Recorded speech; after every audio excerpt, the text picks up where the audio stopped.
વિદ્યાર્થી મિત્રો, જય શ્રી કૃષ્ણ। કેમ છો બધા? મજામાં ને?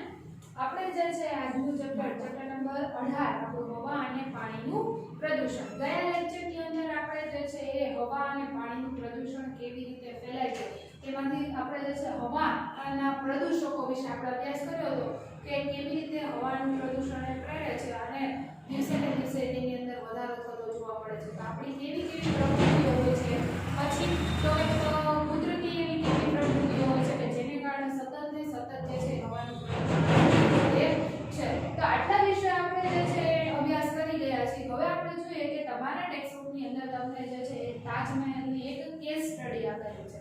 હવે આપણને ખબર છે તાજમહેલ વિશે આપણે બધાએ સાંભળેલું જ હશે, કારણ કે આપણને ખબર છે કે તાજમહેલ જે છે એ વિશ્વની 7 અજાયબીઓમાંથી એક અજાયબી જે છે જે આપણે ભારતની અંદર આવેલી છે, જે આપણું કયું છે તો કે તાજમહેલ છે। અને તાજમહેલ જે છે એ આરસના વ્હાઇટ પથ્થરોથી આખું તાજમહેલ બનાવેલું છે અને એ ભારતની અંદર પ્રવાસીઓનું જે છે એ મુખ્ય આકર્ષણનું કેન્દ્ર છે। બધા લોકો જે છે વિદેશથી ફરવા આવતા હોય તો એ પ્રવાસીઓ જે છે એ અહીંયા ભારત આવી અને તાજમહેલની જે છે મુલાકાત લેવાનું ભૂલતા નથી।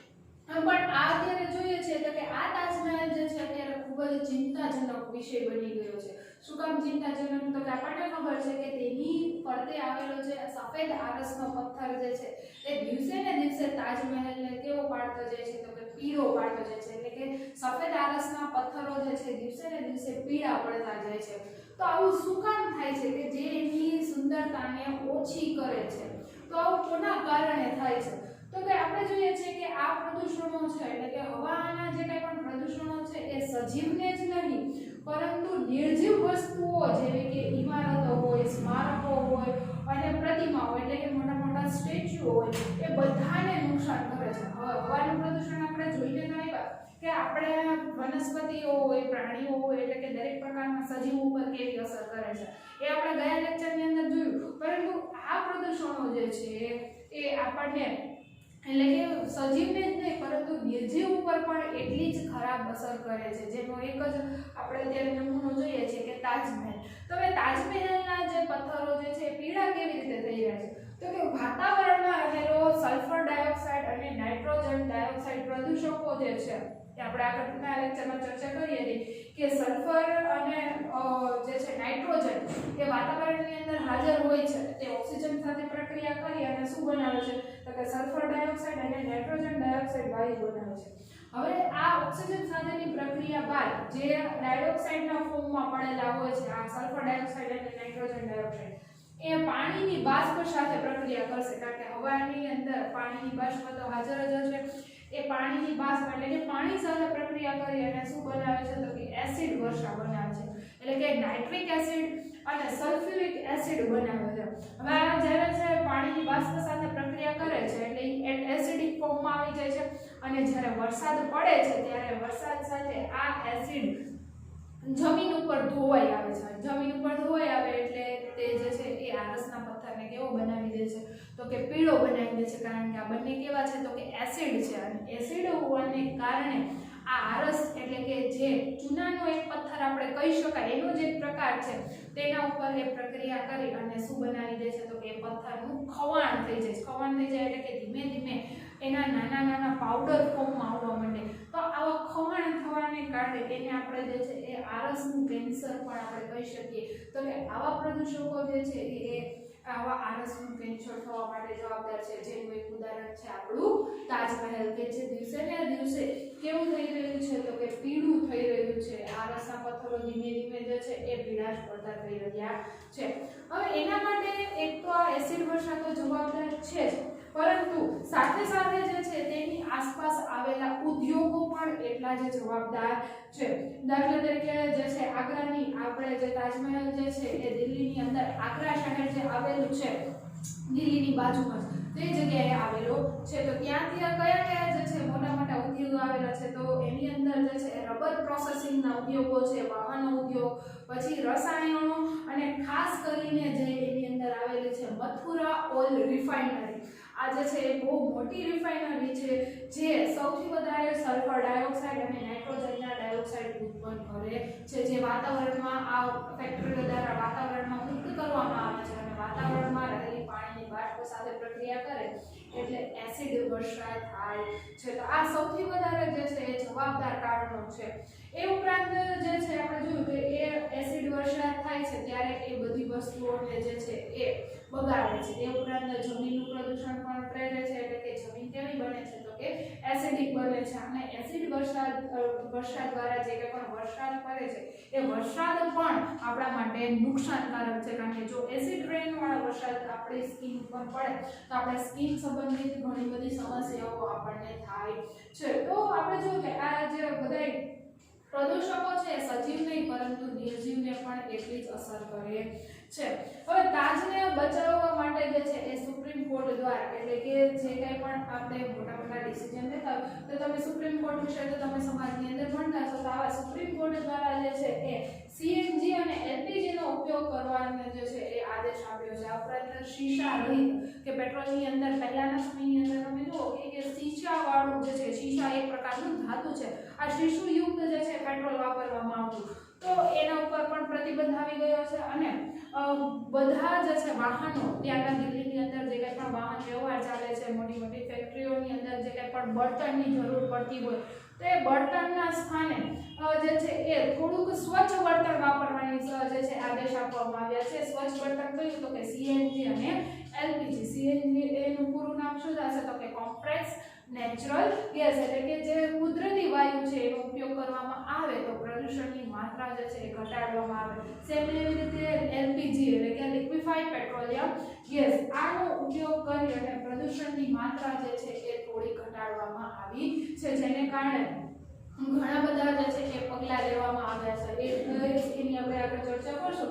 તો આવા અમુક પગલાઓને કારણે દિવસે ને દિવસે જે છે એ આપણે શું કરીએ છીએ તો કે આપણે આવી દરેક વસ્તુઓને પ્રદૂષણની માત્રામાં ઘટાડો લાવી શકીએ છીએ અને આપણી આવા ઐતિહાસિક સ્મારકો હોય એને પણ આપણે બચાવી શકીએ છીએ। તો તમે તમારા વડીલો સાથે અથવા કોઈ ટીચર્સ સાથે તમે કોઈ જે ચર્ચા કરી હોય તો તમે જુઓ છો કે હાલની પરિસ્થિતિની અંદર તમને તાજ કેવો જોવા મળે છે અને પહેલાના સમયની અંદર તમને જે છે તાજ કેવો જોવા મળતા હતા, આજુબાજુનું વાતાવરણ કેવું જોવા મળતું હતું, એટલે તરત જ તમને ખ્યાલ આવી જશે કે તમને જે ચેન્જીસ જોવા મળે છે તો કે એ બધું કોના કારણે છે તો કે હવાના પ્રદૂષણને કારણે। હવે હવાના પ્રદૂષણને કારણે આટલી મોટી અસર તો ઉપર થાય છે, એ ઉપરાંત ગ્રીન હાઉસ અસર પણ આવા હવાના પ્રદૂષણને કારણે ઊભી થતી જોવા મળે છે। તો હવે આપણે જોઈએ કે ગ્રીન હાઉસ અસર એટલે શું છે તો કે આપણને ખબર છે કે પૃથ્વીની સપાટી ઉપર સૂર્યના કિરણો કેવા આવે છે તો કે કોઈ એક સપાટી ઉપર પડે છે પૃથ્વીના કિરણો, સૂર્યના કિરણો પૃથ્વીની સપાટી ઉપર પડે છે અને શું થઈ જાય છે તો કે એનું અમુક માત્રાની અંદર શોષણ થાય છે અને બાકીના પરાવર્તિત કિરણો જે છે એ અવકાશમાં પાછા જતા રહે છે। હવે આ પાછા જતા રોકવા માટે શું છે તો કે આ પરાવર્તિત થયેલા કિરણો જે છે એનો કેટલોક ભાગ જે છે એ વાતાવરણની અંદર રોકાઈ જાય છે। હવે વાતાવરણની અંદર રોકાઈ જાય એટલે શું થાય તો કે વાતાવરણનું તાપમાન જે છે એ શું થઈ જાય તો કે ગરમ થઈ જાય। વાતાવરણનું તાપમાન ગરમ થાય એટલે પૃથ્વીનું તાપમાન જે છે એ આપોઆપ ગરમ થઈ જશે અને આવી જે સંરચના રચાય છે જેને શું કહીએ છીએ તો કે આપણે ગ્રીન હાઉસ કહીએ છીએ। હવે આવું ગ્રીન હાઉસ તમે જે છે એ મોટા ભાગે નર્સરીની અંદર જોયું હશે કે જેની અંદર ગ્રીન હાઉસ બનાવવામાં આવેલું હોય કે જેમાંથી સૂર્યપ્રકાશના કિરણો જે છે ગ્રીન હાઉસની અંદર તો જઈ તો શકે પરંતુ એ કિરણો પરાવર્તિત થઈને પાછા જે છે એ બહાર નીકળી શકતા નથી। જો પરાવર્તિત કિરણો બહાર વાતાવરણમાં પાછા ન નીકળી શકે તો એ અંદરનું તાપમાન એટલે કે ગ્રીન હાઉસનું તાપમાન જે છે એ વધારે ગરમ કરી દે છે। એટલે કે અમુક વનસ્પતિને જે છે એ વધારે તાપમાનની જરૂર હોય તો એવા વનસ્પતિને ઉગાડવા માટે નર્સરીની અંદર જે છે એ ગ્રીન હાઉસ અસર ગ્રીન હાઉસ જે છે ઊભું કરવામાં આવે છે। તો આવી જ ગ્રીન હાઉસની અસર જે છે અત્યારે હાલની પરિસ્થિતિની અંદર આપણને પૃથ્વીની ઉપર જોવા મળી રહી છે। હવે આ ગ્રીન હાઉસ અસર જે છે એ કોને કારણે ફેલાય છે તો કે વાતાવરણમાં જે છે કાર્બન ડાયોક્સાઇડનું પ્રમાણ જે છે સૌથી વધારે હોય ત્યારે પૃથ્વીની સપાટી પરથી પરાવર્તિત જે કંઈ પણ કિરણો થાય છે, આપણે જોયું ને કે સૂર્યપ્રકાશના કિરણો જે છે એ પૃથ્વી ઉપર આવે છે પરંતુ પરાવર્તિત થતા નથી। તો એ પરાવર્તિત થતા કિરણોને અટકાવે છે કોણ તો કે કાર્બન ડાયોક્સાઇડ કિરણો। તો શું કરે છે કાર્બન ડાયોક્સાઇડ તો કે પરાવર્તિત કિરણોને શોષી લે છે। એનું શોષણ થઈ જાય એટલે શું થઈ જાય તો કે એ પૃથ્વીને ગરમ રાખે છે અને ગરમ રાખે છે તેને શું કહેવાય તો કે ગ્રીન હાઉસ અસર કહે છે। હવે જો આ કાર્બન ડાયોક્સાઇડનું પ્રમાણ વધેલું શેના કારણે છે? તો આપણને ખબર છે કે દિવસે ને દિવસે આપણે જે કાંઈ પણ વાહન વ્યવહાર આપણે વધતા જાય છે, ઉદ્યોગો, કારખાનાઓ, ફેક્ટરીઓ, બળતણના દહનને કારણે દિવસે ને દિવસે આપણે જોઈએ છીએ કે કાર્બન ડાયોક્સાઇડનું પ્રમાણ વાતાવરણની અંદર વધતું જાય છે. હવે એને ઘટાડવા માટે આપણને ખબર છે કે વૃક્ષો જે છે એ સૌથી અગત્યનો ભાગ ભજવે છે, કારણ કે વૃક્ષો જે છે એ પોતે પ્રકાશ સંશ્લેષણની પ્રક્રિયા દરમિયાન, એટલે કે આપણને ખબર છે કે વૃક્ષો પ્રકાશ સંશ્લેષણની ક્રિયા દરમિયાન પોતાનો ખોરાક જાતે બનાવે છે અને આ પ્રક્રિયા દરમિયાન તે કાર્બન ડાયોક્સાઇડ વાયુનો ઉપયોગ કરી અને પોતાનો ખોરાક બનાવે છે અને એના બદલામાં આપણને ઓક્સિજન વાયુ આપે છે કે જે હવાને શુદ્ધ રાખે છે. તો આ કાર્બન ડાયોક્સાઇડનો ઉપયોગ કરવા વાળા એક જ વ્યક્તિ છે. કોણ છે? તો કે એ વૃક્ષો છે. પરંતુ આપણે જોઈએ છે કે આપણે આપણી જે છે એ લાભ માટે થઈને દિવસે ને દિવસે જે છે એ શહેરી વિસ્તાર વધતો જાય છે અને વૃક્ષોનું જે છે પ્રમાણ ઘટાડતા જાય છે.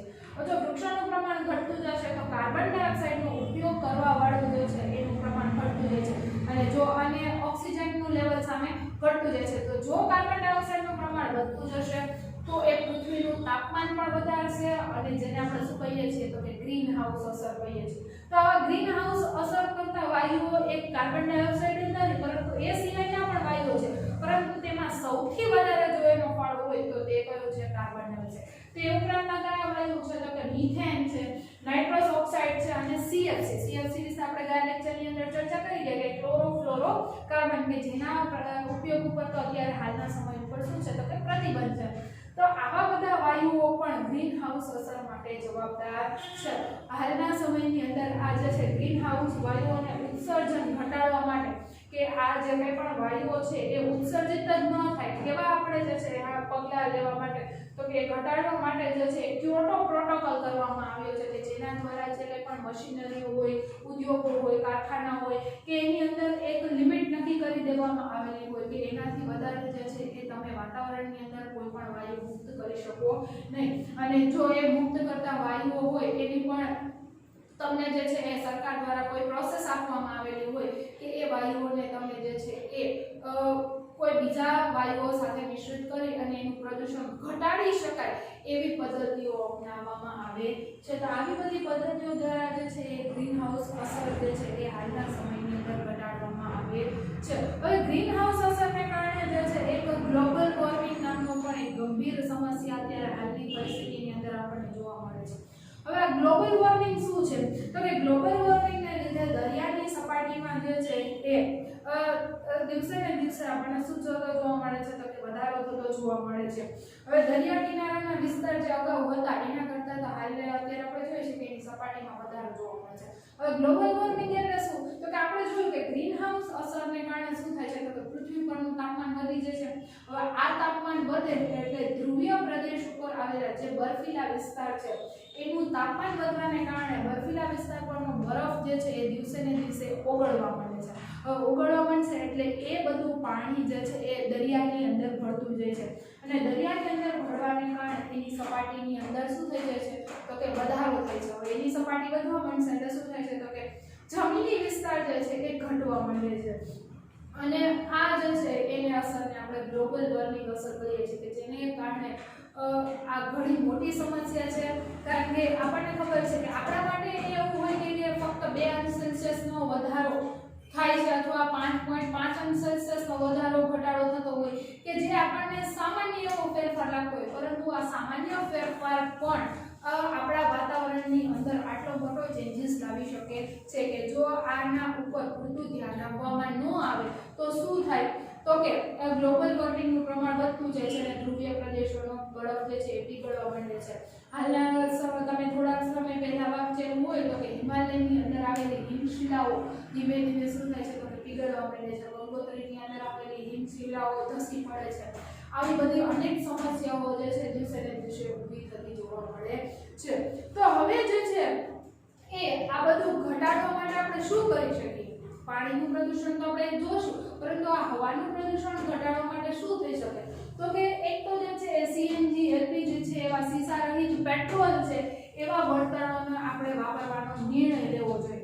કે સરકાર દ્વારા આપણે જોયું છે કે આવા જે છે સ્વચ્છ બળતણ વાપરવામાં આવે તો વાતાવરણની અંદર કાર્બન ડાયોક્સાઇડ, મોનોક્સાઇડ, મિથેન આવા જે છે આવા બધા વાયુઓનું પ્રમાણ આપણે થોડા ઘણા પ્રમાણમાં ઘટાડી શકીએ છીએ. બીજું તો કે ગ્રીન હાઉસ અસરને નિયંત્રિત કરવા માટે વધુ વૃક્ષો વાવવા જરૂરી છે. કારણ કે આપણે આગળ જોયું કે વૃક્ષોનો જો ઉપયોગ આપણે ઘટાડતા જશું તો કાર્બન ડાયોક્સાઇડનું પ્રમાણ વધતું જશે અને તેનો ઉપયોગ કરવા માટે કોઈ વ્યક્તિ જ નથી. કારણ કે કાર્બન ડાયોક્સાઇડનો આપણે કોઈ પણ વસ્તુની અંદર ઉપયોગ કરી શકતા નથી. તો આ વૃક્ષો જે છે પ્રકાશ સંશ્લેષણની ક્રિયા દરમિયાન આ કાર્બન ડાયોક્સાઇડનો ઉપયોગ કરે છે અને બદલામાં આપણને ઓક્સિજન વાયુ આપે છે જે વાતાવરણને શુદ્ધ રાખવા માટે જરૂરી છે. તમે ઘણી વખત જે છે WhatsAppની અંદર ઘણા વિડીયો પણ જોયા હશે કે જો આપણે આ બધી વસ્તુ પર પૂરતું ધ્યાન આપવામાં ન આવશે તો હાલની પરિસ્થિતિ તો જે છે એમાં આપણે ચલાવી લઈએ છીએ, પરંતુ જો આપણી આવનારી પેઢી જે છે કેવી રીતે જીવતી હશે કે એને ઘરની બહાર નીકળવું હશે તો ઓક્સિજનના સિલિન્ડર લઈને એ તો જ બહાર વ્યક્તિ નીકળી શકે. જો એમના એ લોકો નીકળશે તો એ જીવી શકશે નહીં. આવા ઘણા બધા વિડીયોઝ તમે જે છે યુટ્યુબની અંદર WhatsAppની અંદર જોયા હશે.